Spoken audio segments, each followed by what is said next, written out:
நவராத்திரி 9வது நாள் பிரசாதம் ரெசிபி.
வணக்கம். அனிதா குப்புசாமி கிச்சன் யூடியூப் சேனல்ல உங்களை எல்லாம் சந்திக்கிறதுல ரொம்ப ரொம்ப மகிழ்ச்சி. நம்முடைய யூடியூப் சேனல்ல கடந்த சில தினங்களாக தொடர்ந்து நவராத்திரி ரெசிபிஸ் எல்லாம் பார்த்துக்கிட்டு வர்றோம். இன்றைக்கு இந்த பதிவுல நவராத்திரி 9வது நாளுக்கான பிரசாதம் ரெசிபிஸ் என்ன செய்ய போறோம் அப்படின்றது பார்க்க போறோம்.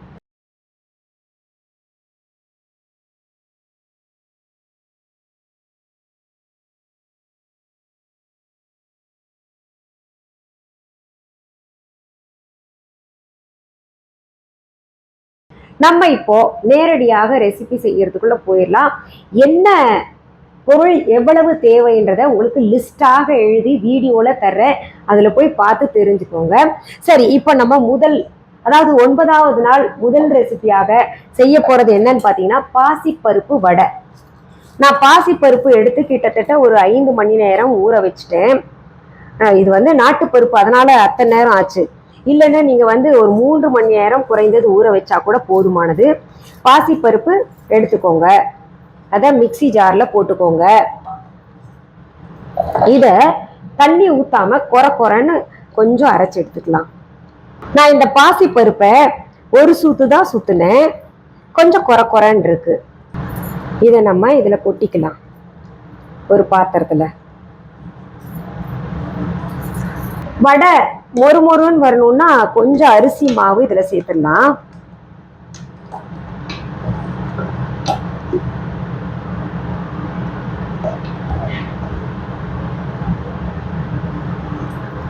சும்மா 2 டீஸ்பூன் போல சேர்த்துக்கோங்க. இதுல கொத்தமல்லி இலைகள் சேர்த்துக்கலாம்.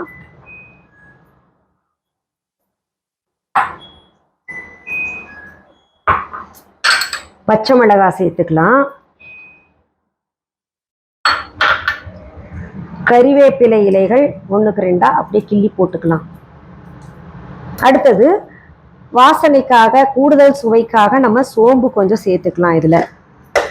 அடுத்தது துருவி வச்ச இஞ்சியை கொஞ்சம் சேர்த்துக்கலாம். கடைசியில தான் உப்பு சேர்க்கணும், இல்லாட்டி நீர்த்து போயிடும். அதனால உப்பு சேர்த்துக்கோங்க. இத நல்லா பெசரி விட்டுக்கோங்க.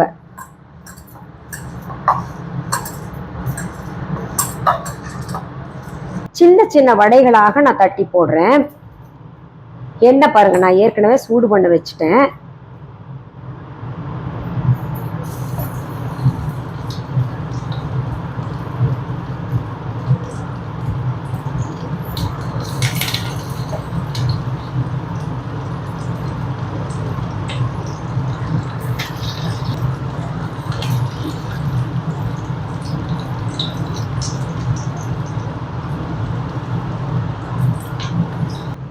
வடை ஒரு பக்கம் வெந்துகிட்டு இருக்கட்டும், நம்ம சிம் பண்ணி வச்சிடலாம் அடுப்பு. அடுத்தது சர்க்கரை பொங்கல் இந்த 9ஆம் நாள் செய்யணும். ஆனா ஏற்கனவே 2-3 நவராத்திரி பிரசாதங்கள் பதிவில் நான் சர்க்கரை பொங்கல் செஞ்சு காமிச்சிட்டேன். அதனால நீங்க தொடர்ந்து பார்த்துட்டு வர்றவங்க அதுல போய் பார்த்துக்கணும். இல்லாட்டி 5வது நாள் நவராத்திரி பிரசாதங்கள் ரெசிபியில சர்க்கரை பொங்கல் செஞ்சிருக்கேன், அதுல போய் பார்த்து தெரிஞ்சுக்கேன். எப்பவுமே பாத்தீங்கன்னா நான் பிளேலிஸ்டாக ஆட் பண்ணுவேன் டிஸ்கிரிப்ஷன் பாக்ஸ்ல, அதுல நீங்க பார்த்து தெரிஞ்சுக்கலாம். சர்க்கரை பொங்கல் கூட இன்னும் கூடுதல் ரெசிபிஸ் நம்ம செய்ய போறோம். அடுத்தது என்ன செய்யலான்றதை பார்க்கலாம். நவராத்திரி 9வது நாளாக நம்ம 3வது ரெசிபி பார்க்க போறது என்னன்னா கோதுமை ரவை கேசரி செய்ய போகிறேன். நம்ம வீஹா ஆன்லைனில் சுத்தமான சம்பா கோதுமை ரவை இருக்குது. வாங்கினவங்களுக்கு எல்லாருக்கும் ரொம்ப பிடிச்சிது, எனக்கும் ரொம்ப பிடிக்கும். ஏன்னா அவ்வளோ நல்லா இருக்கும். சரி, இப்போ இது என்ன பண்ணலாம், நம்ம நெய்யில் கொஞ்சம் வறுக்கலாம். கொஞ்சம் ரவை சேர்த்துக்கிறேன். இதை வறுத்துக்கலாம்.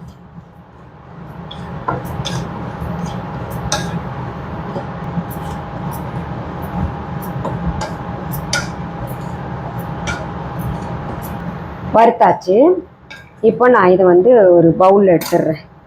இப்போ இதே கடாயில் நான் என்ன பண்ணுறேன், கொஞ்சம் தண்ணி சேர்த்துக்கிறேன். இந்த ரவை வேகிற அளவுக்கு தண்ணி சேர்க்கணும். நான் வந்து பனங்கல்கண்டு சேர்த்து கேசரி செய்கிறேன். ரொம்ப சுவையாக இருக்கும். பனங்கல்கண்டே அப்படியே அள்ளி சாப்பிடணும் போல இருக்கும். நான் என்ன பண்ணுவேன், இந்த பனங்கல்கண்டு பூவம்பழம் இருக்கு இல்லையா, அதை வந்து தொட்டு தொட்டு சாப்பிட அப்படி ஒரு அமிர்தம் மாதிரி இருக்கும். சாப்பிட்டு பாருங்க. நீங்கள் பொதுவாகவே அம்மா போட்டிருந்தா அந்த மாதிரி சாப்பிட கொடுப்பாங்க. இப்போ பாருங்க, பாசிப்பருப்பு வடை வந்து பக்குவமாக சுட்டாச்சு. நம்ம இதை எடுத்துடலாம்.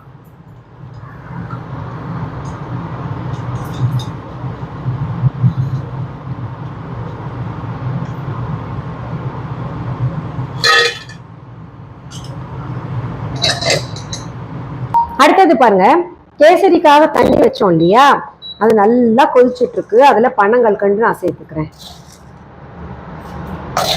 இதுல குப்பை இருக்காதா அப்படின்னு கேட்டீங்கன்னா, நீங்க நம்ம வீஹால போய் வாங்கி பாருங்க, குப்பை இருக்குமா இல்லையா நீங்க தான் முடிவு பண்ணும்.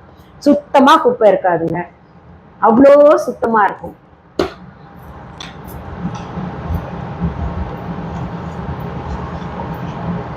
இது நல்லா கரையட்டும். கரைஞ்சிருச்சு. நான் இப்போ என்ன பண்ணுறேன், இந்த ரவை நம்ம வறுத்து வச்சோம் இல்லையா, அதில் சேர்க்குறேன்.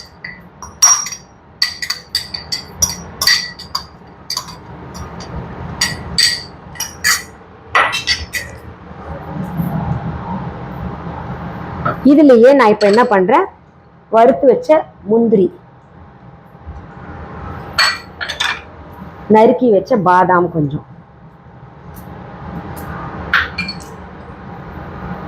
நெய்யில் வறுத்த காஞ்ச திராட்சை, இதெல்லாம் சேர்த்து விட்டேன். இதில் வேணுங்கிறவங்க சஃப்ரான் அதுவும் சேர்த்துக்கலாம்.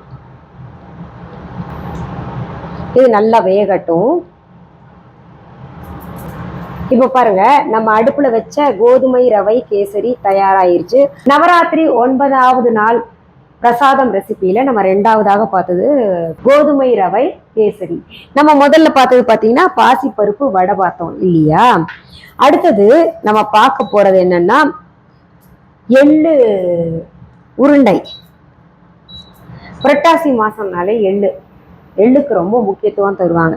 இது 9வது நாள் போக போக ரெசிபி குறைஞ்சிட்டு போகுது. அதுவும் இனிப்பால இருக்கு. சக்கரை பொங்கல்னு சொன்னீங்க, ரவா கேசரின்னு சொன்னீங்க, அதுவும் இனிப்பு. வெறும் வடை மட்டும்தான் உப்பு இருக்கு. இன்னொன்று செய்ய போறதும் இனிப்பு தான் அப்படின்னு கேட்டிங்கன்னா, அந்த பராசக்தி ஜெயிச்சுட்டே வர்றாங்க. 9வது நாள் வெற்றி கழிப்புல இருக்காங்க. போக போக இனிமை கூடிட்டு தான் போகுது. அதனால பார்த்தீங்கன்னா இனிப்பு அதிகமாயிட்டு போகுது. இப்போ என்ன பண்ணும், நம்ம அடுப்பு பற்ற வச்சாச்சு, அதில் கடாய் வச்சாச்சு. இப்போ இதில் எள்ளு, கருப்பு எள்ளு தான் பயன்படுத்தணும். நம்ம வந்து கொஞ்சம் நெய் விட்டு, இது சும்மா ஒரு சொட்டு நெய் விடுங்க, அதில் இந்த எள்ளை வந்து போட்டு வறுத்து எடுக்கணும்.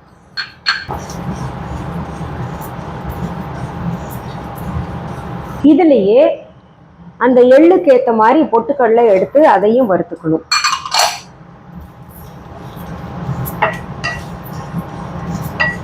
இது ஓரளவுக்கு நம்ம வறுத்தாச்சு. ஒரு பக்குவம் வாங்கல அந்த அளவுக்கு வறுத்தாச்சு. இதை கொஞ்சம் ஆற விட்டு மிக்சி ஜாரில் போட்டு ஒரே ஒரு சுத்து, உடஞ்ச மாதிரியும் இருக்கணும், எள்ளும் பொட்டுக்கடலையும் உடையாத மாதிரியும் இருக்கணும். இப்போ நம்ம பாருங்க, 1க்கு 2 உடைக்கணும்னு சொன்னேன்ல, எள்ளும் பொட்டுக்கடலையும் இந்த மாதிரி உடைச்சிங்கன்னா அது குழந்தைங்க வாயில முழுசா வராம விரும்பி சாப்பிடுவாங்க. இப்போ அடுத்தது நம்ம என்ன பண்ணும், அதே கடாயை அடுப்புல வச்சுக்கணும். அதுல நம்ம வந்து வெள்ளை பாகு எடுக்கணும். வெல்லத்தை நான் ஏற்கனவே ஊற வச்சிருக்கேன், அது பாக காய்ச்சிக்கலாம். ஊற வச்ச வெல்லத்தை நான் வடிகட்டி ஊற்றிக்கிறேன்.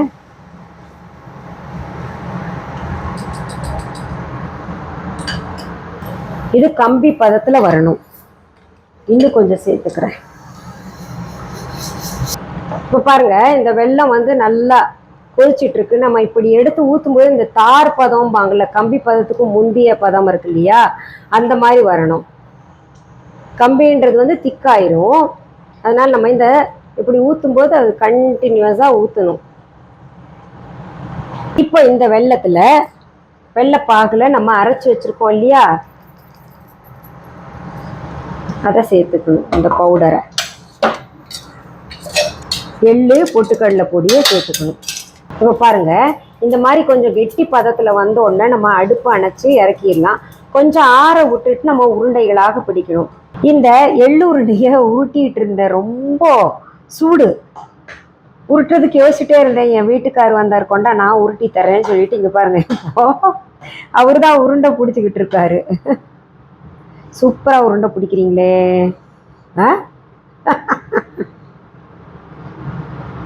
பேச மாட்டீங்களா? நீங்க பேசினாதான் நீங்க பிடிக்கிறீங்கன்னு தெரியும்.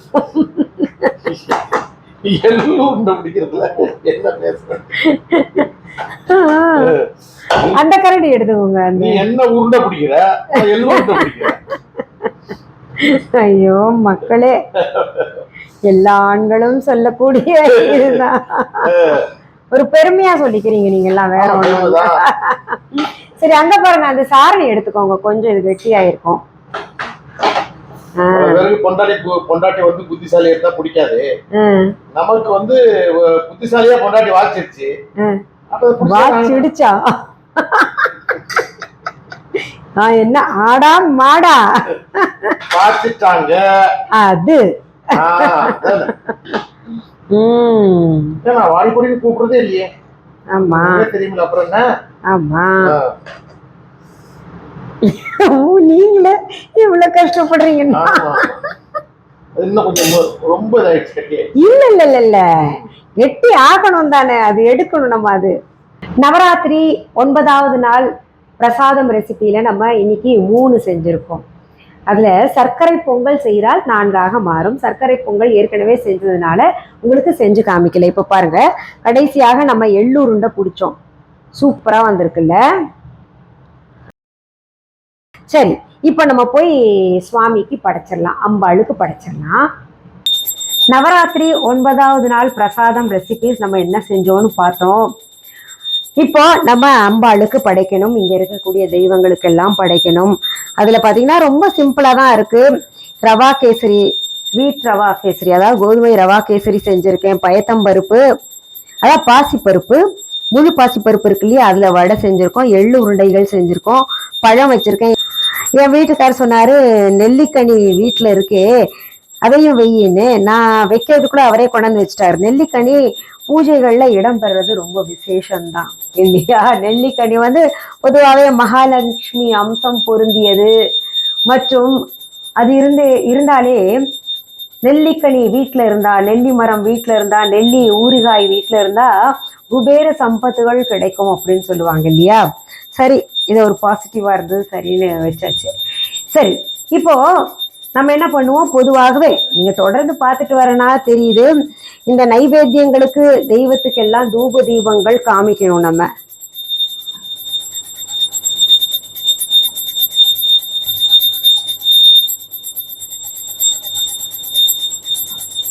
பூஜையின் இறுதியில ஆரத்தி காமிப்பது வழக்கம். கற்பூர ஆரத்தியோ நெய் தீப ஆரத்தியோ காமிக்கிறது வழக்கம்.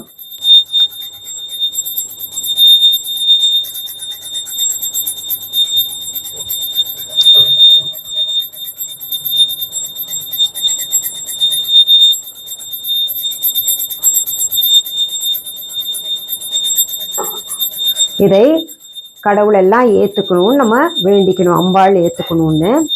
அடுத்தது நம்ம கண்களில் ஒத்திக்கிட்டு நமஸ்காரம் பண்ணிக்கணும். ரொம்ப எளிமையான பூஜை, ரொம்ப எளிமையான பிரசாதம் ரெசிபிஸ். நீங்களும் செஞ்சு கட்டாயம் அம்பாளுக்கு படைக்கணும்னு நான் உங்ககிட்டலாம் கேட்டுக்கிறேன். சரி, இந்த பதிவை முடிக்கிறதுக்கு முன்னாடி நம்ம விஹா ஆன்லைன் பத்தி சொல்றேன். இந்த விஹா ஆன்லைன் பத்தி ஒவ்வொரு பதிவுலேயும் சொல்லிட்டு இருக்கேன். காரணம் என்னன்னா, புதிதாக வரக்கூடிய சப்ஸ்கிரைபர்களும் தெரிஞ்சுக்கணும் இல்லையா. நடுவுல நான் வந்து விஹா ஆன்லைன் பத்தி சொல்லியிருப்பேன், என்ன இவங்க சொல்றாங்க அப்படின்னு தெரியாம மனசு அவங்க சங்கடப்படுவாங்க இல்லையா. அதனால நான் சொல்லிடுறேன். விஹா ஆன்லைன் என்பது என்னால் நடத்தப்படுகின்ற ஆன்லைன் ஷாப். இதுவரைக்கும் யாராவது Viha online shopping app download பண்ணலைன்னா உடனே பிளே ஸ்டோர், ஆப் ஸ்டோருக்கு போயிட்டு தம்ப்நெயில்ல கொடுக்கப்பட்டிருக்கின்ற விஹா ஆன்லைன் ஸ்பெல்லிங் பார்த்துட்டு டெக்ஸ்ட் பண்ணுங்க, டவுன்லோட் பண்ணிக்கோங்க. அப்படியும் புரியலன்னா டிஸ்கிரிப்ஷன் பாக்ஸ் ஓபன் பண்ணுங்க, விஹா ஆன்லைன் ஷாப்பிங் ஆப்கான லிங்க்ஸ் தரப்பட்டிருக்கு, அதை நீங்க டவுன்லோடு பண்ணி வச்சுக்கோங்க. இது தவிர viha.online என்கின்ற இ-காமர்ஸ் வெப்சைட்டும் நாங்கள் நடத்திக்கிட்டு வர்றோம். பொருள்களை நேர்ல பார்த்து வாங்கணும் அப்படின்னு நினைக்கிறவங்களுக்காக சென்னை ராஜா அண்ணாமலைபுரத்துல எங்களுடைய விஹா கடையை, விஹா ஷாப், விஹா ஸ்டோர் இதை நடத்திக்கிட்டு வர்றோம். இதற்கான phone number, address viha.online e-commerce வெப்சைட்ல மற்றும் விஹா ஆன்லைன் ஷாப்பிங் ஆப்ல இந்த டிஸ்கிரிப்ஷன் பாக்ஸ்லயும் கொடுத்துருக்கு. இது தவிர கூகுள் மேப்ஸ்ல விஹா ஷாப் சென்னை அப்படின்னு நீங்க டெக்ஸ்ட் பண்ணீங்கன்னா அழகா கைடு பண்ணி கொண்டு வந்து எங்க கடையில உங்களை சேர்த்து விட்டுடும். இதுல இன்னும் சில தகவல்கள் சொல்றேன். எங்களுடைய விஹா கடைக்கான கிளைகள், அதாவது எங்களுடைய விஹா ஷாப்கான பிரான்ச்சஸ் உங்க ஊர்ல அல்லது உங்க நாட்டுல எங்க தேடினாலும் கிடைக்காது. ஒரே ஒரு கடை தான் நான் சென்னையில் நடத்திக்கிட்டு வர்றேன். என்னுடைய பெயர், புகைப்படம், வீடியோவை பயன்படுத்திக்கிட்டு யாராவது அவங்க கடை தாங்க அப்படின்னு விஹான்னு போட்டிருந்தாங்கன்னா, அல்லது அவங்க கடையில இருந்து பொருள்கள் வாங்கிட்டு வந்துதான் எங்க கடையில நாங்க விற்பனைக்கு கொடுத்துக்கிட்டு இருக்கோம் அப்படின்னு சொன்னாங்கன்னா அது முற்றிலும் தவறான செய்தி. இன்னும் சில செய்திகள் சொல்றேன். viha.online இ-காமர்ஸ் வெப்சைட் தவிர, எங்களுடைய விஹா ஆன்லைன் ஷாப்பிங் ஆப் தவிர வேறு எந்த இ-காமர்ஸ் வெப்சைட்லயோ அல்லது வேறு எந்த ஷாப்பிங் ஆப்லையும் எங்களுடைய பொருள்கள் விற்பனைக்கு கிடைக்காது. இதெல்லாம் எதுக்கு சொல்றேன்னா, சில போலியானதெல்லாம் உருவாக்கினாங்க, அதெல்லாம் நாங்கள் தடுத்து நிறுத்திட்டு வரோம். அது போன்ற போலிகளை தடுப்பதற்காக தான் நான் திரும்ப நம்முடைய விஹா ஆன்லைன் ஷாப்பிங் ஆப்பை டவுன்லோட் பண்ணிக்கோங்க அப்படின்னு சொல்றேன். சரி, உங்களுக்கு எது போன்ற பதிவுகள் தேவைன்றதை நீங்க கமெண்ட் பாக்ஸ்ல கமெண்ட் பண்ணுங்க, அதை படிச்சு பார்த்து கட்டாயம் பதிவுகளாக நான் தருவேன். நவராத்திரி முடியட்டும், மீண்டும் சந்திக்கலாம். அது வரைக்கும் நன்றி, வணக்கம். அன்பான வாடிக்கையாளர்களே, உங்கள் விஹா ஸ்டோரில் பூஜை பொருட்கள், சிலைகள், ராசிக்கற்கள், வாஸ்து பொருட்கள், விதைகள், பாரம்பரிய அரிசி வகைகள், சிறுதானியங்கள், ஆர்கானிக் பொருட்கள், மூலிகை எண்ணெய், மளிகை பொருட்கள், மரச்செக்கு எண்ணெய், மரப்பொருட்கள், வெள்ளி ஆபரணங்கள், கிஃப்ட் ஆர்டிகல்ஸ், காட்டன் மற்றும் பட்டு புடவைகள், காட்டன் சுடிதார்கள், பட்டு பாவாடை, குழந்தைகளுக்கான விளையாட்டு பொருட்கள், ஹை குவாலிட்டி இமிடேஷன் நகைகள், வீட்டு உபயோக பொருட்கள், ஜூட் பேக்ஸ், ஹேண்ட்மேட் சோப்ஸ், அழகு சாதன பொருட்கள், சிறுதானிய பிஸ்கெட்டுகள், ஹோம் அப்ளையன்சஸ், இன்னும் பற்பல பொருட்கள் விற்பனைக்குள்ளது. விஹா ப்ராடக்ட்களை நீங்கள் வாங்க விரும்பினால் அது எங்களுடைய viha.online வெப்சைட் மற்றும் சென்னை ராஜா அண்ணாமலைபுரத்தில் உள்ள எங்கள் விஹா ஸ்டோரில் மட்டுமே கிடைக்கும் என்பதை தெரிவித்துக் கொள்கிறோம். வேறு எந்த ஆன்லைன் வெப்சைட்களிலும் விஹா ப்ராடக்ட்கள் விற்பனைக்கு கிடையாது என்பதை நீங்கள் கவனத்தில் கொள்ள வேண்டும். எங்கள் விஹா ஸ்டோரின் விலாசத்தை கண்டறிய கூகுள் மேப்ஸில் விஹா ஸ்டோர் என்று டைப் செய்தால் வழியை கண்டறியலாம். www.viha.online வெப்சைட்டிலும் விஹா ஸ்டோரின் அட்ரஸ் உள்ளது.